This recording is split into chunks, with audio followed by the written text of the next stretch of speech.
Nah, tiba-tiba sekarang Nabi memberitahu bahwa nanti di suatu masa akan terjadi umat Islam tidak akan menegakkan amar ma'ruf nahi munkar lagi. Nah, karena itu mereka kaget. Kalau dulu mereka menegakkan amar ma'ruf nahi munkar, mereka menjadi umat yang terbaik.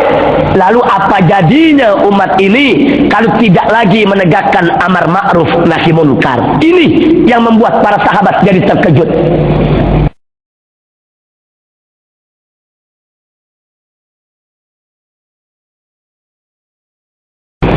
Wala haula wala quwata illa billah. Ashhadu an la ilaha illallah wahdahu la syarika lah. Wa ashhadu anna sayyidana Muhammadan abduhu wa rasuluh. Allahumma salli wa sallim wa barik ala sayyidina wa habibina wa syafi'ina wa maulana nabiyyina Muhammadin wa ala alihi at-tahirin at-tayyibin wa ashabihi al-ghurril mayamin wa man tabi'ahum bi ihsanin ila yaumiddin. Pada kesempatan ini terlebih dahulu saya ingin mengajak kepada semua kaum bapak, kaum ibu, pemuda-pemudi untuk bersama-sama kita sejenak mengkaji satu hadis yang pernah disampaikan oleh Nabi alaihi salatu wassalam, sebagaimana diriwayatkan oleh Abu Umamah Al-Bahili radhiyallahu taala anhu,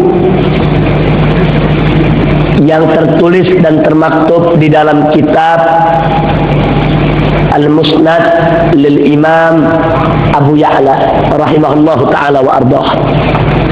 Hadis ini juga dinukilkan oleh Al-Imam Al-Ghazali radhiyallahu ta'ala anhu di dalam kitab Ihya Ulumuddin, khususnya di bab yang berbicara tentang al-amru bil ma'ruf wan nahyu 'anil munkar, yaitu bab yang bicara tentang amar ma'ruf nahi munkar. Untuk menyingkat masa, menyingkat waktu, langsung saja kita sampaikan. Diceritakan dalam riwayat tersebut bahwa suatu ketika, suatu hari, Nabi kita tercinta Nabi Yuna Muhammad sallallahu alaihi wasallam berkumpul dengan para sahabatnya yang tercinta radhiyallahu taala anhum ajma'in di suatu majelis yang mulia.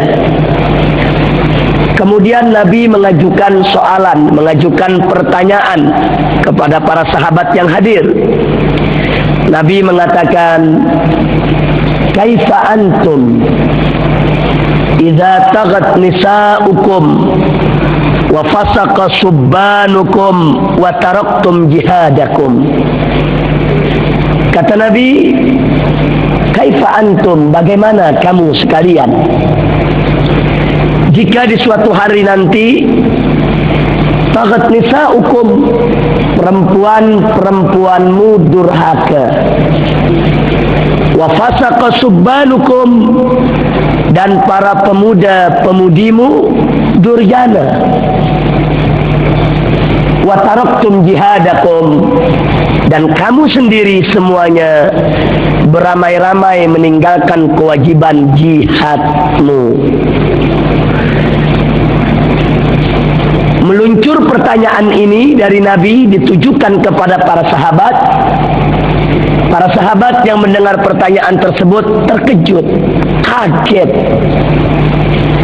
Mereka kaget bukan karena ditanya, bukan karena ada soalan, tapi yang membuat mereka kaget dan terkejut adalah karena di dalam pertanyaan Nabi tadi ada suatu kabar, ada akhbar, ada berita bahwasanya nanti di suatu masa di tengah umat Nabi, yaitu kaum muslimin, umat Islam, akan terjadi suatu kondisi, suatu situasi di mana kaum wanitanya, kaum perempuannya durhaka, sementara para pemudanya durjana dan kaum musliminnya ramai-ramai meninggalkan kewajiban jihad. Ini yang membuat para sahabat terkejut. Saking terkejutnya mereka balik bertanya. Mereka balik menyampaikan soalan kepada Nabi. Awakainun dzalika ya Rasulullah? Apakah yang demikian itu akan sungguh-sungguh terjadi wahai Rasulullah? Para sahabat bertanya sedemikian rupa kepada Nabi bukan karena mereka tidak percaya dengan berita dari Nabi. Mereka yakin apapun berita yang disampaikan oleh Nabi pasti benar. Dan kalau Nabi bercerita tentang suatu kejadian peristiwa di masa yang akan datang, niscaya bakal terjadi. Kenapa?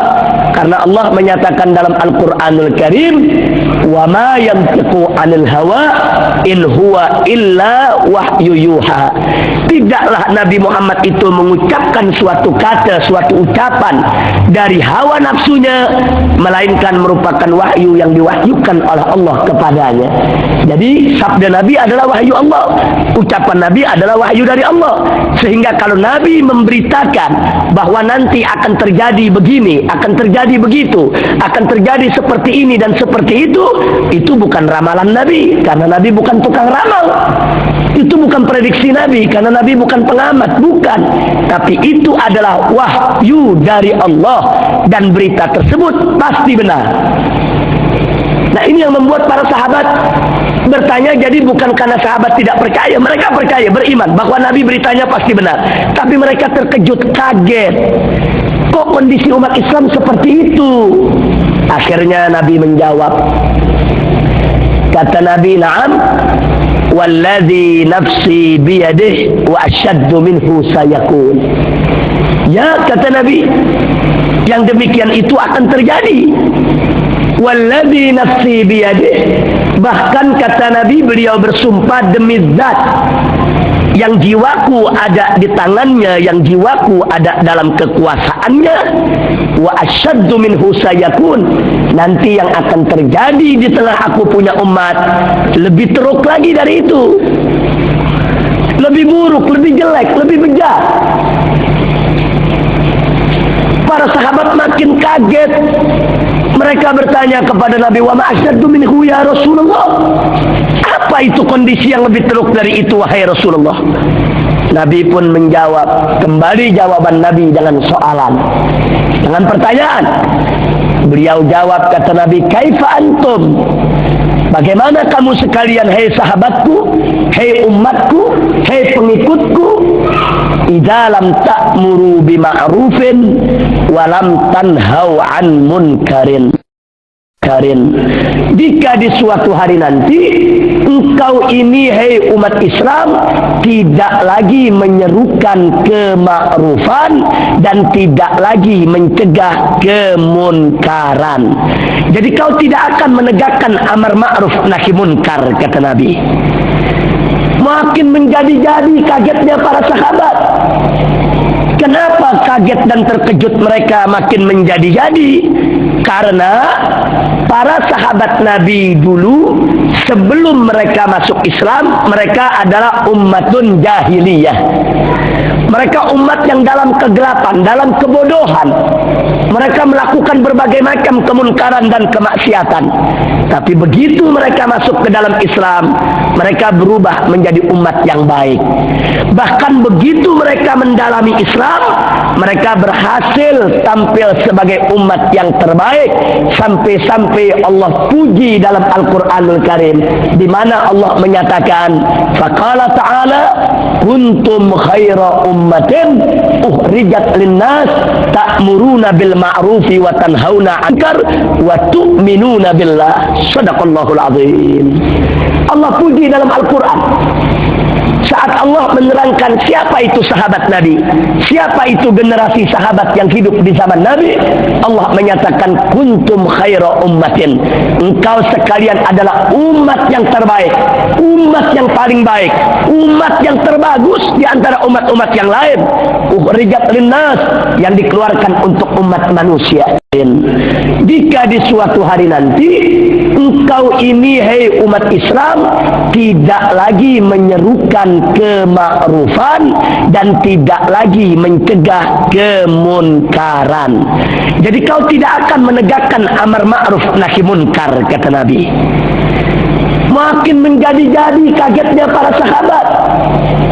Kenapa kaget dan terkejut mereka makin menjadi-jadi? Karena para sahabat Nabi dulu, sebelum mereka masuk Islam, mereka adalah ummatun jahiliyah. Mereka umat yang dalam kegelapan, dalam kebodohan. Mereka melakukan berbagai macam kemunkaran dan kemaksiatan. Tapi begitu mereka masuk ke dalam Islam, mereka berubah menjadi umat yang baik. Bahkan begitu mereka mendalami Islam, mereka berhasil tampil sebagai umat yang terbaik. Sampai-sampai Allah puji dalam Al-Quranul Karim, di mana Allah menyatakan, faqala ta'ala, kuntum khaira ummatin ukhrijat linnas ta'muruna bil ma'rufi wa tanhauna 'anil munkar wa tu'minuna billah. Shadaqallahul azim. Allah puji dalam Al-Quran saat Allah menerangkan siapa itu sahabat Nabi, siapa itu generasi sahabat yang hidup di zaman Nabi. Allah menyatakan kuntum khaira ummatin, engkau sekalian adalah umat yang terbaik, umat yang paling baik, umat yang terbagus di antara umat-umat yang lain. Ukhrijat linnas, yang dikeluarkan untuk umat manusia.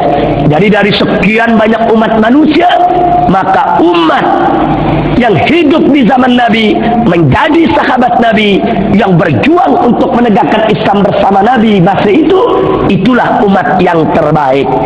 Kenapa mereka menjadi umat yang terbaik?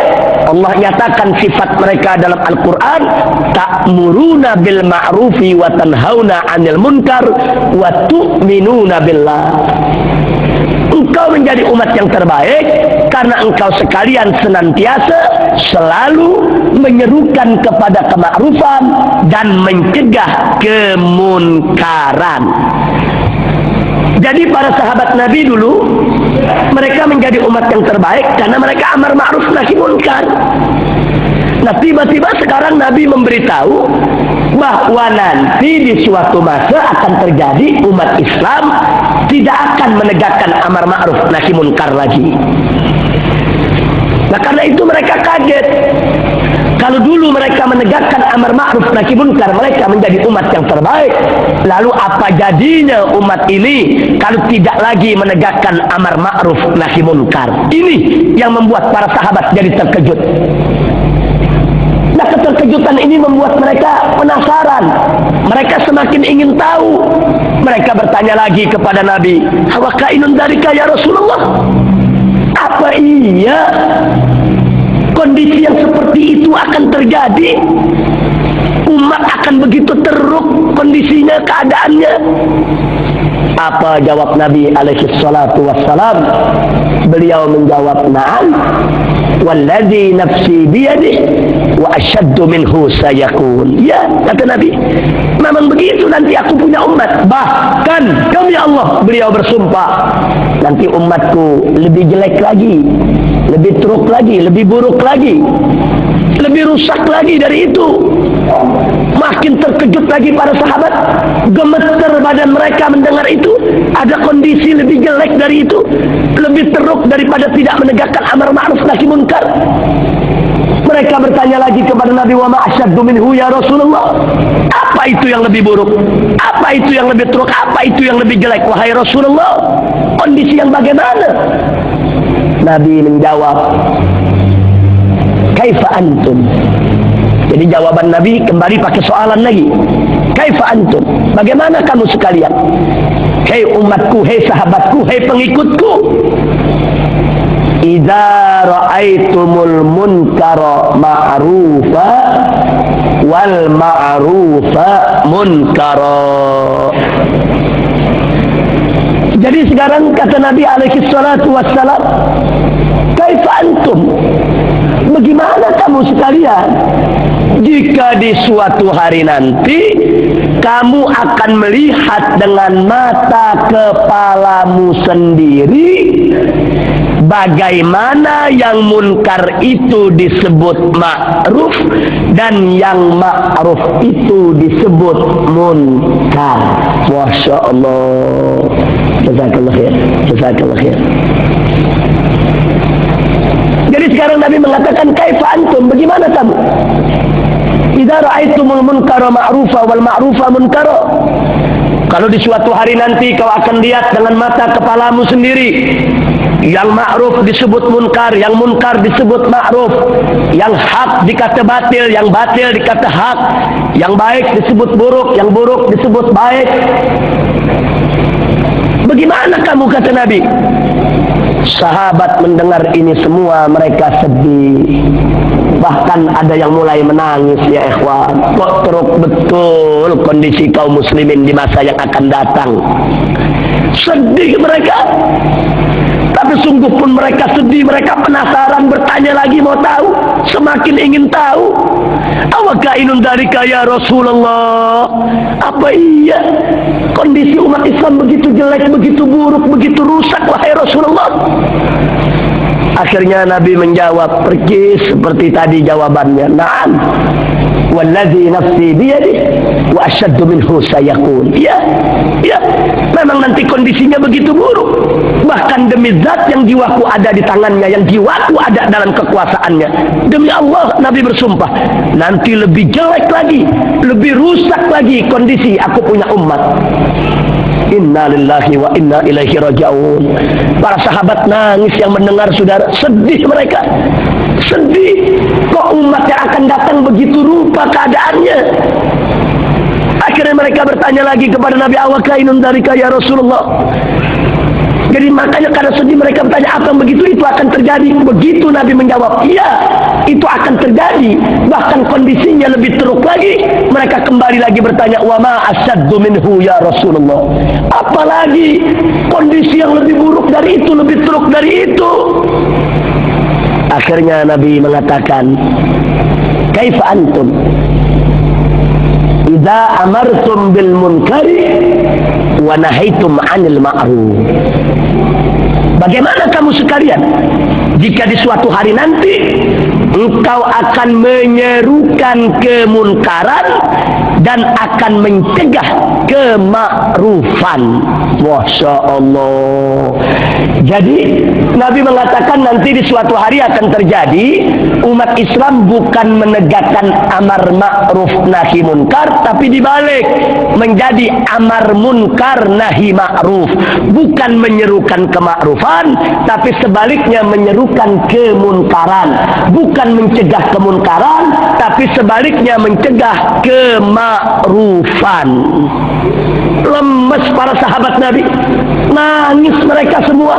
Rusak, sudah teruk betul situasi dan kondisi umat Muhammad sallallahu alaihi wasallam. Kalau sudah begitu rupa, rusak sudah. Akhirnya mereka penasaran sama Nabi. Mereka bukan tidak percaya dengan berita, tapi kebingungan para sahabat. Kok begitu rupa keadaan daripada umat Nabi masa yang akan datang? Mereka katakan kepada Nabi, awakainun dalika ya Rasulullah.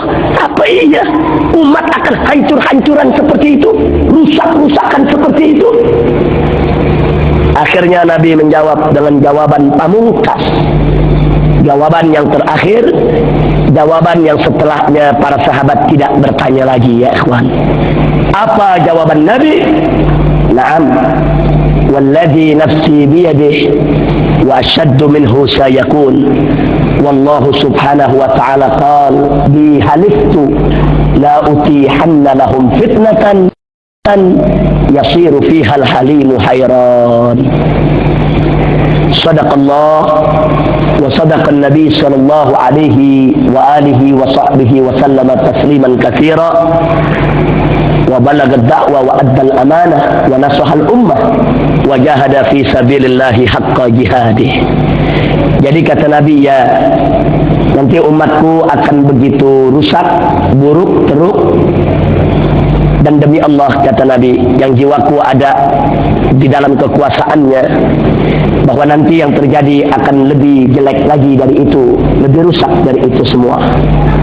Dan manakala mereka sudah rusak, sudah banyak melakukan kemunkaran dan kemaksiatan di mana-mana, manakala perempuannya sudah durhaka, pemudanya sudah durjana, jihadnya ditinggal, kemudian ditambah lagi amar ma'ruf nahi munkar tidak ditegakkan, sehingga yang munkar disebut ma'ruf, yang ma'ruf disebut munkar, dan pada akhirnya semuanya menjadi amar munkar nahi ma'ruf. Kalau sudah begitu, kemaksiatan merajalela di mana tempat. Lalu apa yang terjadi? Nabi mengatakan, faqala Allah subhanahu wa ta'ala, maka Allah berfirman. Apa kata Allah? Ini dalam hadis qudsi yang disampaikan oleh Nabi. Allah mengatakan, bi haliftu, dengan zatku, dengan kebesaranku, dengan keagunganku, aku bersumpah, kata Allah, la utihanna lahum fitnatan, aku sungguh-sungguh akan buka pintu-pintu fitnah bagi mereka umat Islam yang sudah rusak, bagi kaum muslimin yang sudah tidak menegakkan amar ma'ruf nahi munkar, bahkan dibalik menjadi amar munkar nahi ma'ruf, la utihanna lahum fitnah, aku akan buka pintu-pintu fitnah, aku akan kirim berbagai macam fitnah, bencana, musibah, bala, malapetaka kepada mereka, hatta yasiru fihal alimu hayran, sampai kalau bencana sudah terjadi di mana-mana, orang-orang yang halim, ulama-ulama yang arif, ulama-ulama yang bijak, ulama-ulama yang istiqamah, ulama-ulama yang saleh, mereka semua hayran, mereka keheranan, mereka kebingungan, mereka seperti tidak mengerti apa lagi yang harus dilakukan. Masya Allah. Inilah yang Nabi sampaikan sebagaimana dinukilkan oleh Al-Imam Al-Ghazali dalam kitab Ihya Ulumuddin-nya, yang bersumber dari Musnad Al-Imam Abu Ya'la, yang beliau dapatkan hadis tersebut dari seorang sahabat yang bernama Abu Umamah Al-Bahili radhiyallahu taala anhu. Nah, pelajaran apa yang harus kita ambil dari ini? Yuk kita kaji secara singkat saja satu persatu dari 5 kondisi yang disampaikan oleh Nabi tadi. Yang pertama, kondisi di mana perempuan durhaka, para pemuda durjana, dan kaum muslimin beramai-ramai meninggalkan kewajiban jihad. Kondisi yang pertama ini kita bisa lihat sekarang ini di zaman kita. Di mana-mana negeri Islam, ya ikhwan, berapa banyak perempuan-perempuan muslimah yang sudah durhaka kepada Allah dan Rasulnya. Mereka tidak lagi menutup aurat mereka secara baik. Mereka tidak lagi mengenakan hijab dan jilbab mereka sebagaimana diperintahkan oleh Allah. Dan berapa banyak di antara mereka durhaka kepada suami-suami mereka. Mereka tidak menjalankan kewajibannya sebagai seorang istri sebagaimana mestinya. Coba kita lihat berapa banyak perempuan-perempuan di dunia Islam saat ini, tingkah laku mereka tidak lagi menunjukkan keislamannya persis yang Nabi sampaikan. Soal pemuda, kita lihat berapa banyak pemuda kita saat ini, mereka yang durhaka kepada Allah dan Rasulnya, dan mereka yang sudah tidak hormat lagi kepada kedua orang tuanya, tidak hormat kepada ibu dan bapaknya, saudara. Coba lihat, karena mereka terlalu sering menonton film-film barat yang tidak mengenal adab antara anak dengan orang tua, akhirnya tingkah laku orang barat dalam film, bagaimana anak kurang ajar kepada orang tua, itu yang mereka contoh dalam kehidupan mereka. Padahal dalam ajaran Islam kita sama tahu bagaimana seorang anak wajib untuk menjunjung tinggi kedua orang tuanya. Tapi saat ini anak-anak durjana, coba kita lihat, bahkan pemuda-pemuda kita sekarang lebih banyak yang suka duduk di kedai daripada duduk di masjid-masjid untuk mengikuti majelis-majelis taklim para tuan-tuan guru kita. Coba kita lihat kenyataan yang ada di mana-mana, di Indonesia, di Malaysia, di mana-mana negeri Islam, ya ikhwan. Ini kenyataan yang terjadi. Bahkan kalau kita lihat anak-anak pemuda lah yang sekarang ini yang terkena dadah, yang terkena daripada mengkonsumsi drug, obat-obatan terlarang, ganja dan lain sebagainya. Siapa yang kena kalau bukan pemuda-pemuda kita? pergi seperti yang disabdakan oleh Nabi. Dan yang berikutnya, kaum muslimin, Nabi katakan rame-rame akan meninggalkan kewajiban jihad. Saya tidak mau panjang lebar bicara soal jihad pada kesempatan malam hari ini, tapi ada satu hal yang cukup menarik. Umat Islam saat ini jangankan diajak berjihad, jangankan diajak untuk turun di medan jihad, bahkan untuk bicara jihad saja banyak yang takut, saudara. Takut disebut teroris, takut disebut garis keras, takut disebut sebagai dengan berbagai macam, yaitu label fundamentalis, garis keras, kemudian ekstremis, teroris dan lain sebagainya. Inna lillahi wa inna ilaihi raji'un. Perkis yang Nabi sabdakan, perkis umat Islam rame-rame akan meninggalkan kewajiban jihad. Bagaimana nggak ditinggalkan? Jangankan untuk ke medan jihad, bicara jihad saja banyak yang takut, saudara. Ini kenyataan yang ada. Jadi kondisi yang pertama sudah terjadi di zaman kita. Nah, dulu para sahabat Nabi mendengar berita dari Nabi seperti tadi, mereka gemeter, sedih.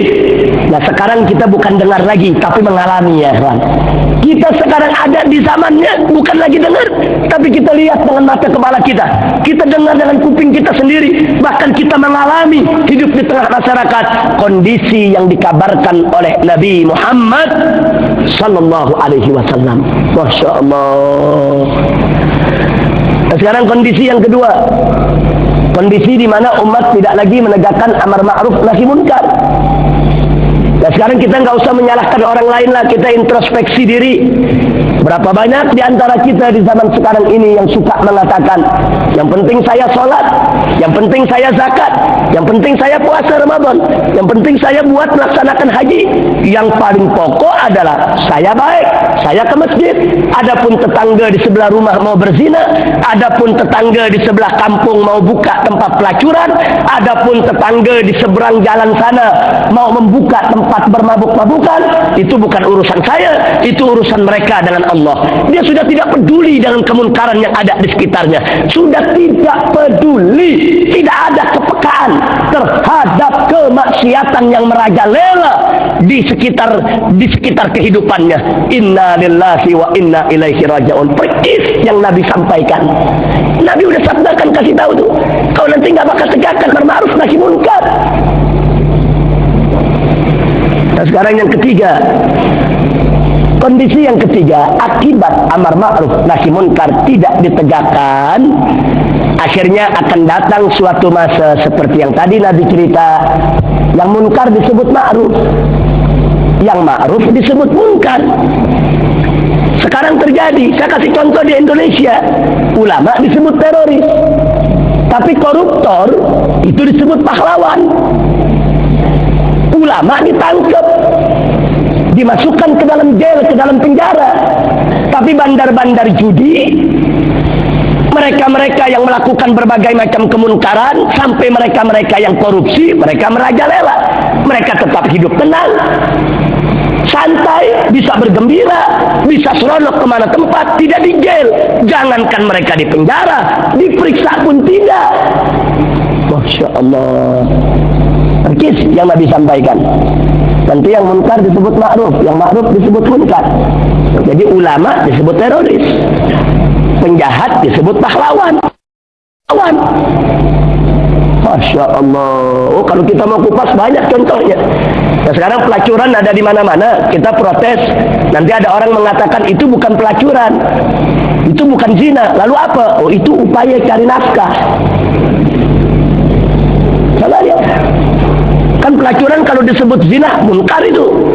Anak kecil pun tahu itu munkar. Tapi kalau disebut upaya cari nafkah, kan halus itu. Jadi ditukar istilah-istilah munkar dengan istilah-istilah yang bisa mengesankan kalau itu tidak munkar seolah-olah. Masya Allah. Ini terjadi di zaman kita. Persis yang disabdakan oleh Nabi alaihi salatu wassalam.